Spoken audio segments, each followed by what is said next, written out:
क्योंकि मक्की दौर के अंदर लिखने पढ़ने का रवाज ही नहीं था।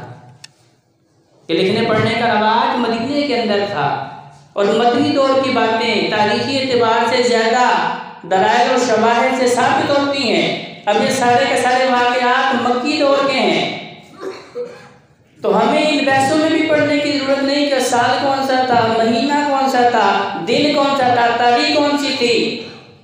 दरअसल असल मकसद ये था कि अल्लाह रब्बुल इज़्ज़त ने ये इसरा व मिराज क्यों करवाई।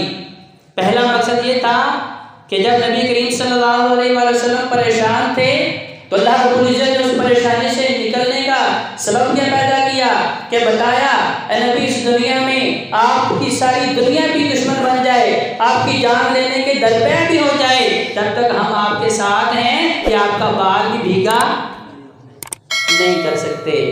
नबी करीम सल्लल्लाहु अलैहि वसल्लम की जो है ओपन हार्ट सर्जरी दूसरी मरतबा हुई। पहली मरतबा लीमा सालिया के गांव में हुई थी। सीना मुबारक चाक किया गया था, सोने चांदी के बर्तन थे, उसके अंदर जो है नबी करीम सल्लल्लाहु अलैहि वसल्लम के दिल को निकाला गया था। और ये सफ़र से पहले भी ये वाक़या दोबारा रूनुमा हुआ। भर के नबी अलैहिस्सलाम को मक्का से उठाया, बैतुल मुक़द्दस में ले जाया गया। अब यहाँ कुछ दो तीन छोटी छोटी सी बातें हैं। पहली बात कि ये बात कही जाती है कि अल्लाह रब्बुल इज़्ज़त ने वक़्त को रोक दिया। अगर वक़्त को रोक दिया तो इसका मतलब ये है कि अल्लाह रब्बुल इज़्ज़त ये काम तेज रफ्तारी से करने के ऊपर कादिर नहीं थे। जबकि कुरान कहता है वहुवा अला कुल्लि शैइन कदीर, कि मेरा अल्लाह तो हर चीज़ के ऊपर कादिर है। चंद लम्हात के अंदर मेरा अल्लाह सदियों को समो दे, मेरा अल्लाह इसके ऊपर भी कादिर है। तो इसका मतलब ये है कि मेरे अल्लाह ने वक़्त नहीं रोका। कुछ कहने वाले कहते हैं कि इसरा व मिराज जो है ये जिस्मानी नहीं था, ये सिर्फ रूहानी था। भाई रूहानी था तो फिर मौजज़ा कैसा था। ख्वाब के अंदर मैं और आप देखते हैं कि हम काबे की ज़ियारत कर रहे हैं, सुबह उठ के मोहल्लेदारों को बताते हैं लो भी मैंने हज उम्रा कर लिया। ख्वाब के अंदर तो इंसान दुनिया जहान की सैर भी कर सकता है। ख्वाब की बातें तो मौजज़े नहीं होते। मौजज़ा क्या था कि मेरे अल्लाह रब्बुल इज़्ज़त ने जिस्मानी और रूहानी दोनों एतबार से सुबहान अल्लाही, अल्लाह ने इस वाक़े का आगाज़ ही ऐसे अल्फाज से किया कि बता दिया कि लोगों ये वक़्त की कैदें तुम्हारे लिए हैं कि तुम्हें इतना वक्त लगता है। मैं इस वक़्त को बनाने वाला हूँ। ज़माना मेरे हाथ में है, वक़्त मेरे हाथ में है, ये लैलो नहार मेरे हाथ में है, ये सारा कुछ मेरे हाथ में है। क्योंकि वहुवा अला कुल्लि शैइन, मेरा अल्लाह हर चीज़ के ऊपर कादिर है। बैतुल मुक़द्दस पहुँचाया गया, 1,24,000 अंबिया की इमामत फरमाई। इमामत क्यों फरमाई? क्योंकि इस हकीकत को तस्लीम करवाना था कि जब महबूब पैगम्बर अलैहिस्सलाम जहाँ पे आ जाएं वहाँ अंबिया की नबूवतें भी नहीं चलती, उनकी रिसालतें नहीं चलती। जहाँ महबूब पैगम्बर अलैहिस्सलाम की बात आ जाए वहाँ अंबिया और रसूलों की बात भी नहीं चलती। जहाँ महबूब पैगम्बर अलैहिस्सलाम की रिसालत आ जाए वहाँ अंबिया की रिसालत भी नहीं चलती। तो आज हमें अपने बड़ों की बातें सुना के लोग कहते हैं कि मेरे बड़े ने ये कहा, मेरे फुला ने ये कहा। पर इसका मतलब ये है इस वाक़े के अंदर अल्लाह रब्बुल इज़्ज़त ने मेरे ज़हन के अंदर जो शुकूक व शुबहात थे कि मेरे सारे बड़े सारी कायनात मिल के भी अगर महबूब पैगम्बर अलैहिस्सलाम के खिलाफ बात करेगी मैं सब की बात ठुकरा दूंगा। बात मानूंगा तो किसकी मानूंगा? महबूब पैगम्बर अलैहिस्सलाम की मानूंगा। अब फिर आसमानों पे गए, पहला आसमान, दूसरा, तीसरा, चौथा, पाँचवा, छठा, सातवां, मुख्तलिफ आसमानों पे मुख्तलिफ अंबिया से मुलाकातें भी हुई, हर नबी से सलाम दुआ हुई, हाल चाल पूछा गया और नबूवत तस्लीम भी करवाई गई। क्योंकि वक़्त मुख्तसर है तो मुख्तसरन बता रहा हूँ कि सबसे पहले आसमान पर आदम अलैहिस्सलाम से मुलाकात हुई, फिर ऊपर मूसा से, हारून से, यूसुफ से, इदरीस से, सब सातवें आसमान पे इब्राहीम अलैहिस्सलाम से मुलाकात हुई। तो सारे अंबिया ने सलाम और दुआ भी की और साथ में आपकी नबूवत को तस्लीम भी किया। इसीलिए आपको खातमुन नबिय्यीन भी कहते हैं, इमामुल अंबिया भी कहते हैं। इसीलिए अल्लाह रब्बुल इज़्ज़त ने कहा कि महबूब पैगम्बर हम आपके जिक्र को इतना तो बुलंद कर देंगे कि आज मक्के वाले जो आपके जिक्र को मिटाने की कोशिशें कर रहे हैं इनके घर से ही आपकी रसालत की गवाहियाँ मिलेंगी। वरफ़अना लका ज़िक्रक, जहाँ जहाँ तक लोग ये कहेंगे अल्हम्दुलिल्लाह रब्बिल आलमीन, अल्लाह तेरी खुदाई है, वहाँ वहाँ लोग ये भी कहेंगे कि नबी रहमतुल आलमीन, आप अल्लाह ने आपको रहमत बना के भेजा है। जहाँ जहाँ पे लोग ये इकरार करेंगे अशहदु अल्ला इलाहा इल्लल्लाह, साथ ये भी तस्लीम करेंगे अशहदु अन्ना मुहम्मद रसूलुल्लाह सल्लल्लाहु अलैहि वसल्लम। आका अलैहिस्सलाम और जिब्रील अमीन सिदरतुल मुंतहा तक गए हैं।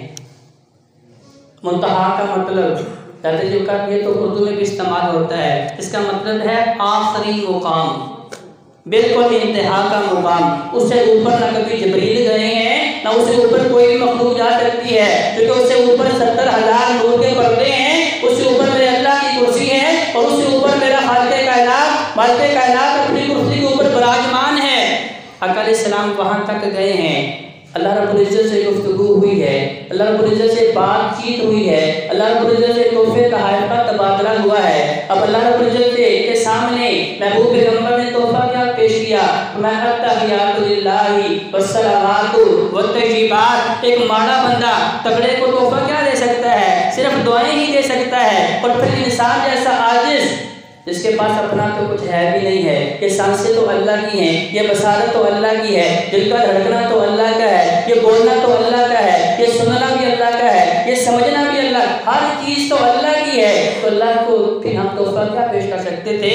महबूब पैगंबर इस्लाम ने कहा कि अल्लाह मेरी कोई इबादत, मेरी ज़ुबान पे जो सुभान अल्लाह आता है, मेरी ज़ुबान पे जो अल्हम्दुलिल्लाह आता है, मेरी ज़ुबान पे जो अल्लाह अकबर की तस्बीहात आती हैं, अल्लाह मेरी ज़ुबान पे जितनी भी इबादत हैं अल्लाह सारी तोहफ़तन पेश करता हूँ। अल्लाह मेरा जिस्म जितनी भी इबादत कर सकता है वो सारी तोहफ़तन पेश करता हूँ। अल्लाह माली लिहाज से मैं जितनी भी इबादत कर सकता हूँ मौला वो सारी तेरे सामने पेश करता हूँ। अब ये तोहफ़ा अल्लाह के सामने पेश किया गया, अल्लाह रब्बुल इज़्ज़त ने भी ऐसा कमाल तोहफ़ा दिया, ऐसा लाजवाब तोहफा दिया नमाज की सूरत में कि नबी सलाम को ज़मीन से उठा के आसमानों की सैर करवाई, उसे हम मेराज कहते हैं। मेराज का मतलब क्या होता है? बुलंदी की इंतहा, उरूज की इंतहा, तरक्की की इंतहा।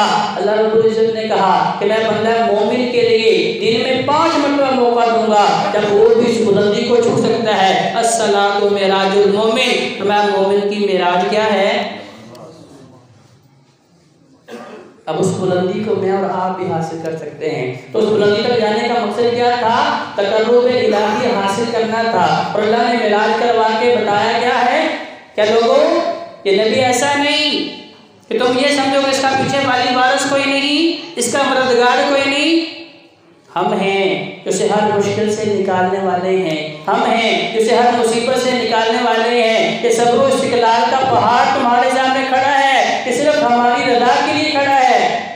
ये सारी बातें, ये ताने, ये सारी तकालीफ सिर्फ इसलिए बर्दाश्त कर रहा है ताकि ये लोग जहन्नम से बच के जन्नत के वारिस बन जाए। यहाँ पे भी कुछ लोग कहते हैं सिदरतुल मुंतहा का मतलब ये था कि वो इंतहा सिर्फ जिब्रील के लिए थी। जिब्रील ने क्या कहा कि नबी इससे आगे आप चले जाएं, मैं जाता हूँ तो मेरे पर चलते हैं। मगर ऐसी हकीकत ना कुरान ने बताई ना महबूब पैगंबर सलाम के फरमान ने बताई है, तो हमें बहसों में पढ़ने की ज़रूरत भी नहीं है। हाँ, एक अकीदे की बात कि ये भी कहा जाता है कि महबूब पैगंबर सलाम अल्लाह के आमने सामने हो गए और अल्लाह रब्बुल इज़्ज़त को देख रहे थे, अल्लाह अपने हबीब को देख रहा था, सारी बातें आमने सामने हुई। अल्लाह तो अपने हबीब को ज़मीन पे चलता भी देख रहा था। तो अल्लाह के लिए तो ये मुश्किल नहीं था कि मेरा अल्लाह तो अंधेरे के अंदर, मेरा अल्लाह कैसा बसीर है। जिस आयत करीमा में अल्लाह ने इस वाक़े को बयान फरमाया, अल्लाह ने अपनी 2 सिफ़ात बयान फरमाई, हुवा समीउल बसीर, ताकि लोगों के शुभ व शुबहात खत्म कर दी जाए कि मेरा अल्लाह कैसा बसीर है। एक तारीक रात, ऐसी रात जिसमें चांद की रोशनी भी नहीं, किसी चिराग की रोशनी नहीं, किसी किस्म की रोशनी मौजूद नहीं, एक काला तारीक पहाड़, उसके बिल्कुल नीचे काली चलने वाली चोटी। मेरा अल्लाह समी उस चोटी के चलने की आवाज़ों को भी सुन रहा है। मेरा अल्लाह बसीर, मेरा अल्लाह उसके चलने को भी